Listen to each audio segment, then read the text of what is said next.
Pada tanggal 20 Februari sampai 22 Maret 2024, kami melaksanakan ekspedisi dengan nama China Indonesia Joint Dive Java Trench Expedition.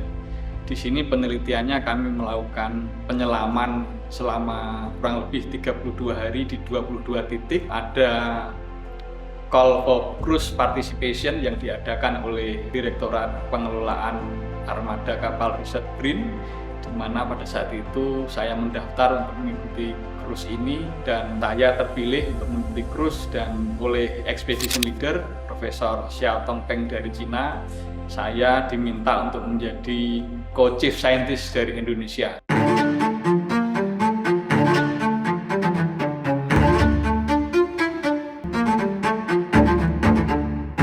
Halo, saya Yustian Novi Alfiansah, peneliti ahli media pada Pusat Riset Mikrobiologi Terapan Badan Riset dan Inovasi Nasional. Kepakaran saya tentang mikrobiologi lingkungan dan akuatik. Saat ini saya mengerjakan penelitian terkait dengan topik mikrobiologi, khususnya mikrobiologi aquaculture dan pemanfaatan mikroorganisme seperti bakteri, archaea, dan jamur untuk penghasil senyawa bioaktif.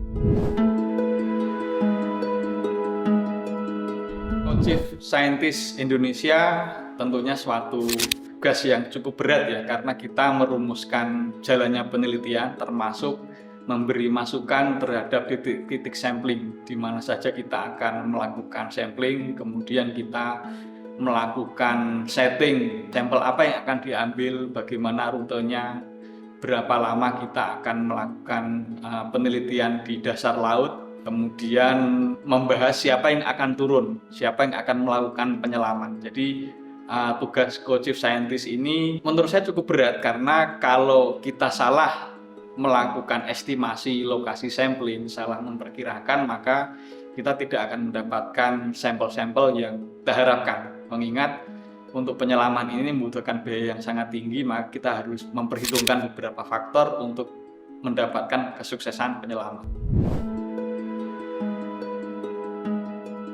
Sebagai seorang mikrobiologis, saya tertarik untuk melakukan kajian terhadap komunitas mikroorganisme pada sedimen dan kolom air.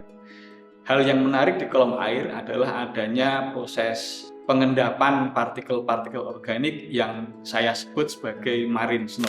Jadi marine snow merupakan suatu partikel organik yang mana partikel organik ini menjadi semacam rumah untuk mikroorganisme, dan kemudian mikroorganisme tumbuh di sana karena ada sumber karbon, ada bahan-bahan organik yang dia bisa dimanfaatkan oleh mikroorganisme itu untuk tumbuh.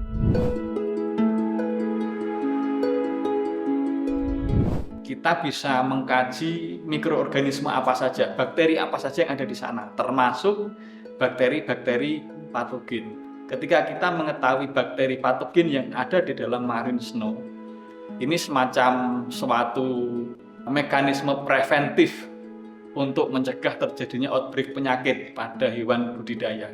Salah satu fungsi kita mempelajari marine snow, kita bisa mengecek apakah di sana ada mikroorganisme atau bakteri patogen atau tidak.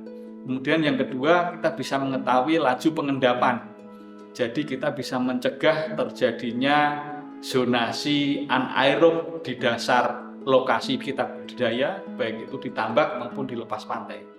Ketika zona anaerob itu terjadi, maka kemungkinan nanti hewan biota yang kita budidayakan teracuni itu akan lebih besar, karena zona yang tidak mengandung oksigen semakin luas. Kita bisa memanfaatkan proses marine snow ini yang pertama untuk pembudidaya, misalnya pembudidaya udang, mereka bisa memanipulasi marine snow ini misalnya dengan menambahkan molase, seperti di artikel yang sudah saya tulis dalam publikasi yang diterbitkan di jurnal ilmiah Scientific Report dan satu jurnal Frontiers. Itu disebutkan bahwa ketika kita menambahkan molase, itu marine snow kualitasnya itu bisa menjadi pengganti pakan. Jadi kalau dalam satu tambak udang itu kita tidak beri pakan selama 2 hari, itu masih ada pakan alami yang tersedia dari marine snow. Dan selain itu, ketika kita sudah bisa mengestimasi laju marine snow, itu kita bisa memperkirakan kira-kira daya dukung lingkungan untuk proses budidaya ini akan seberapa lama. Apakah kita perlu melakukan modifikasi terhadap proses budidaya kita atau tidak. Kalau kita bisa kemudian memprediksi secara tepat marine snow ini lajunya bagaimana, kuantitasnya bagaimana, dan sedimentasinya bagaimana.